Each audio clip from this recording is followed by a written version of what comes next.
ఇక్కడ అఖ్తర్ కుటుంబానికి టెర్రరిస్టులకి ఏమైనా సంబంధం ఉందంటారా? చెప్పలేము. ఎందుకంటే మనం అది ఇంటెలిజెన్స్ నిఘా వర్గాలు చేయాలి. ఆంధ్ర ప్రభుత్వం ఇటుపక్క నిఘా వర్గాలు ఉన్నాయి. మనకు రా ఉంది. రీసెర్చ్ అండ్ అనాలిసిస్ వింగ్ ఉన్నది. మన తీవ్రవాదం అరికట్టే వింగ్స్ మనకు చాలా ఉన్నాయి. అజిత్ దోవల్ లాంటి అతి శక్తివంతమైన మనకు గూఢచర్యను నిర్వహించి పాకిస్తాన్ లో గతంలో గూఢచర్య నిర్వహించిన వ్యక్తి ఉన్నాడు. మనకు జయశంకర్ లాంటి మంచి మేధావి వాళ్ళ విదేశాంగ శాఖ చూస్తున్నాడు. రక్షణ శాఖ అయితే అపర సర్దార్ వల్లభాయ్ పటేల్ అనే పేరు తెచ్చుకున్న రాజ్నాథ్ సింగ్ గారు చూస్తున్నారు. మరి వీళ్ళందరూ చెప్పాలి. భారత ప్రభుత్వం నిఘా సంస్థలు ఏం చేస్తున్నాయి అనేది వాళ్ళు చెప్పాల్సింది.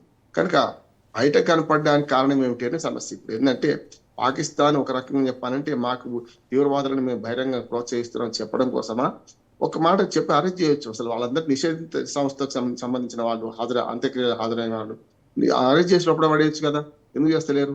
అంటే ప్రభుత్వమే పూర్తి స్థాయిలో చేస్తుంది. అందుకనే పాకిస్తాన్ ప్రభుత్వము ప్రజాప్రతినిధులుగా ఎన్నికైన వాళ్ళు ఎవ్వరు కూడా ఇంతవరకు 5 ఏళ్ళు పూర్తి చేసిన సందర్భాలు లేవు. మధ్యలో సైనిక దాడులు జరగడం, లేకుంటే సైన్యం స్వాధీనం చేసుకోవడం, సైన్యం నుంచి వచ్చిన వాళ్ళు కూడా రేపు పూర్తి స్థాయిలో అధికారంలో ఉన్న సందర్భం లేవు. ముషారఫ్ ఉన్నాడు.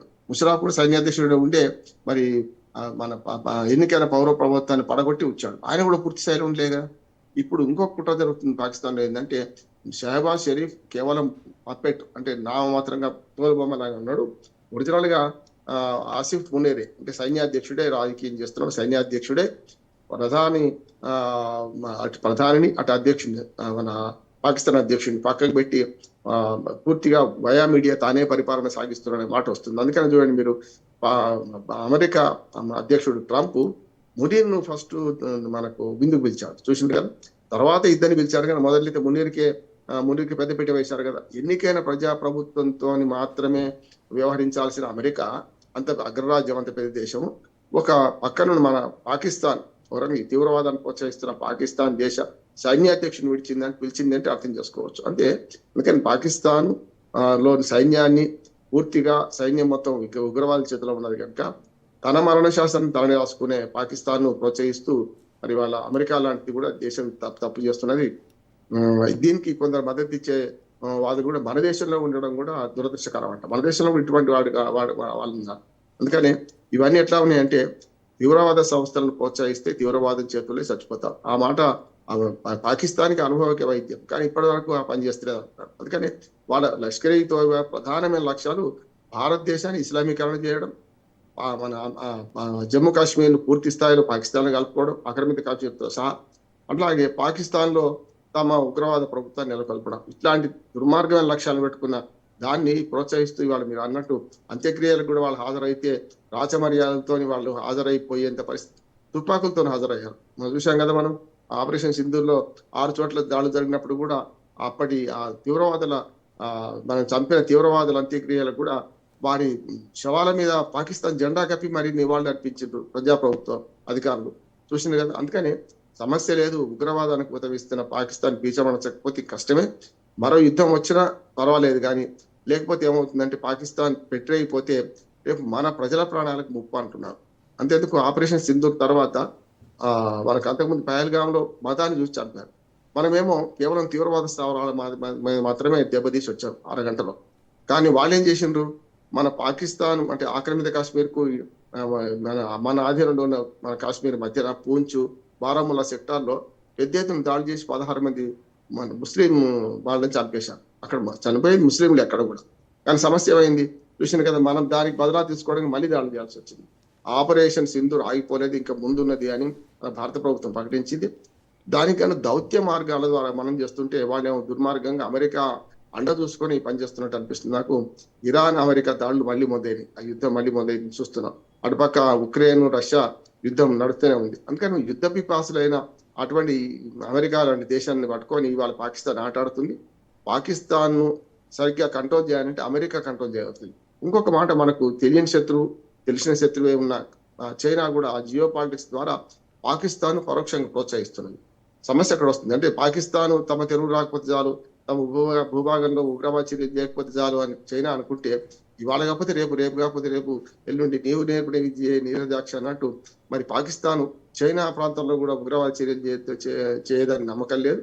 కాకపోతే చైనా మన ఆధునిక సైన్యము వీటన్నిటి వల్ల కొంతవరకు భయపడొచ్చు, లేకపోతే అండ కావాలని భయపడొచ్చు జియో పాలిటిక్స్ లో. కనుక భారతదేశానికి మాత్రం పెద్ద ప్రమాదకారిగా పాకిస్తాన్ తయారైంది. ఇది ప్రపంచ దేశాల మధ్యన మన పంచాయతీ పెట్టాల్సిందే.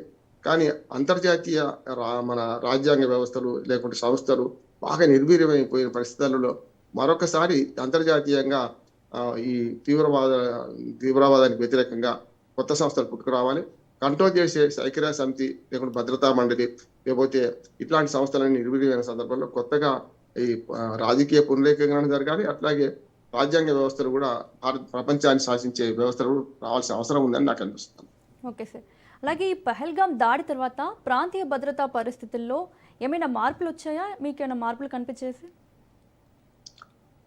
అంటే పహల్గాం దాడి తర్వాత మనము యుద్ధాన్ని కొనసాగించే ఉద్దేశం మనకు లేదు.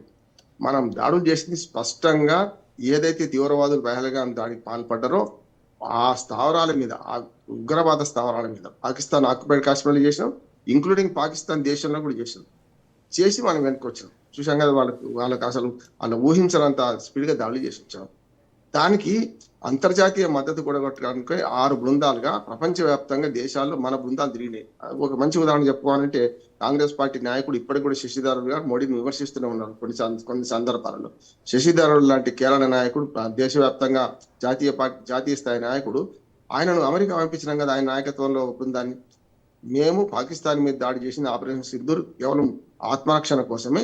వాళ్ళు ఉగ్రవాదులు మా దేశంలో ఉన్న పహల్గాంలో దాడి చేశారు, దానికి ప్రతిగా ఉగ్రవాద స్థావరాలను కూల్చడం తప్ప మేము చేసింది లేదు, ఇది యుద్ధం కాదు, కేవలం మా రక్షణకు మేము చర్య తీసుకున్నామని చెప్పి సమర్థించడానికి ఈ 6 బృందాలు కూడా ప్రపంచవ్యాప్తంగా దౌత్య ఏర్పాటు చేసుకున్నాం. దౌత్యపరంగా మనం వరకు గెలిచినాం. పాకిస్తాన్ ఇప్పటికి కూడా దాన్ని సమర్థించుకోలేకపోతుంది, మా వాళ్ళు చేయలేదని చెప్పలేకపోతుంది. అందుకనే కదా పహల్గాం దాడుల్లో పాల్గొన్న వాళ్ళు కూడా ఇప్పుడు నిన్న షోయబ్ అఖ్తర్ మన అఖ్తర్ తమ్ముడి అంత్యక్రియలో పాల్గొన్నారు అంటున్నారు.